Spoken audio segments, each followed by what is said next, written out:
Assalamualaikum warahmatullahi wabarakatuh. Kembali saya Ika Wulandari menyapa Anda semua melalui YouTube channel ini. Ika Wulandari Channel langsung dari Kuala Lumpur, Malaysia. Semoga segala kebaikan yang kita lakukan hari ini mendapatkan ridho dari Allah Subhanahu wa taala. Amin amin ya rabbal alamin. Dan saya baru tahu nih tentang sebuah peristiwa tragedi ini. Jadi ada sebuah kejadian yang super duper maha menyedihkan dan saya sampai ngeri sendiri, tau gak sih ngebayanginnya. Memang sih kejadiannya itu tahun 2020 yang lalu, tapi sekarang kembali viral dan muncul karena beberapa hari yang lalu keputusan pengadilannya baru saja keluar. Jadi belum basi-basi banget lah ya kita omongin lagi. Dan juga semoga saja kejadian ini bisa menjadi pengajaran untuk kita semua dan bisa kita ambil hikmahnya dari pengalaman pahit yang dialami oleh tenaga buruh migran Indonesia yang satu ini. Jadi ada seorang wanita warga negara Indonesia, seorang perempuan dengan inisial nama DN yang bekerja di Kelantan. DN ini berasal dari Desa Bakuin, Kabupaten Kupang, Nusa Tenggara Timur. Telah mengalami kerja paksa tanpa mendapatkan bayaran gaji sama sekali selama 9 tahun. Sekali lagi ya, 9 tahun lebih coba tidak dibayar. Dan tidak hanya sampai situ,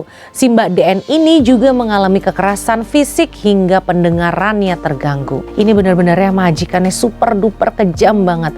Dan majikannya ini punya inisial nama DB. Jadi diinget-inget ya, si DN korbannya, DB majikannya. Nah, selain bekerja sebagai pembantu rumah tangga di rumah majikan jahatnya ini, Mbak DN ini juga dipekerjakan di bengkel mobil milik majikannya. Ini kan perempuan ya, dipaksa kerja di bengkel itu sebagai apa coba emangnya? Nggak mungkin dong ditempatkan sebagai pegawai administrasi yang di kantor, kan nggak mungkin. Pasti ini juga kerja kasar nih si Mbak DN ini. Lalu karena nggak tahan, selalu mengalami kerja paksa lebih dari 15 jam sehari tanpa libur dan juga selalu mengalami kekerasan fisik, akhirnya Mbak DN melarikan diri dari rumah majikannya pada akhir Oktober 2020. Setelah kabur, Mbak DN ini pun melaporkan majikannya ke Dinas Tenaga Kerja Kelantan dan kepolisian pada bulan November 2020. Kemudian kasusnya bergulir ke pengadilan dengan tuduhan tindak pidana perdagangan orang disertai kerja paksa dan penganiayaan. Namun sayang sekali putusan pengadilan Kota Baru Negeri bagian Kelantan ini membebaskan sang majikannya. Ini kok bisa ya dibebaskan, jelas-jelas sudah menganiaya, jelas-jelas sudah menyiksa, gaji nggak dibayar,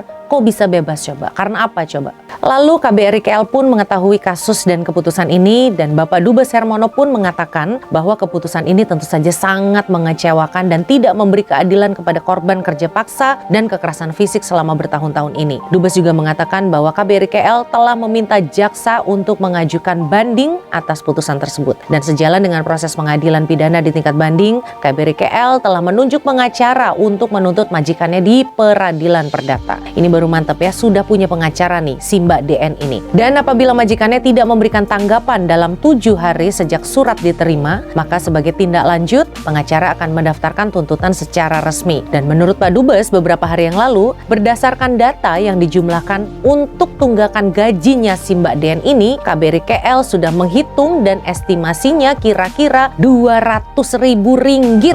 Coba jumlahnya. Gila banget ya. 200.000 ringgit itu setara dengan sekitar 683 juta rupiahan. Nilai itu belum termasuk dengan biaya pampasan untuk cedera fisik yang diderita oleh Mbak DN dan biaya karantinanya nanti ketika Mbak DN pulang ke Indonesia. Ini baru keren ya, KBRI KL membela warga negara Indonesia yang menjadi korban kekejaman di Malaysia ini. Terus juga nih ya, kata si pengacaranya si majikan yang sadis ini, mereka itu sudah pernah mengusulkan melakukan penyelesaian di luar persidangan dengan membayarkan gaji yang tidak dibayar. Namun tawaran tersebut ditolak Mbak DN dan pihak KBRI KL. Karena apa? Karena jumlahnya jauh dari tuntutan yang seharusnya dibayarkan oleh si majikannya. Ya iyalah ya, ditolak yang harusnya dibayar 200.000, ini mau bayarnya berapa? Minta damai lagi. Ini kan bener maunya seenak-enaknya sendiri ya, sudah nyiksa orang 9 tahun. Dibayar dulu lah tuh semuanya hampir 1 miliar. Ini orang bener-bener ya akalnya di mana gitu, nggak inget kali sama yang namanya karma.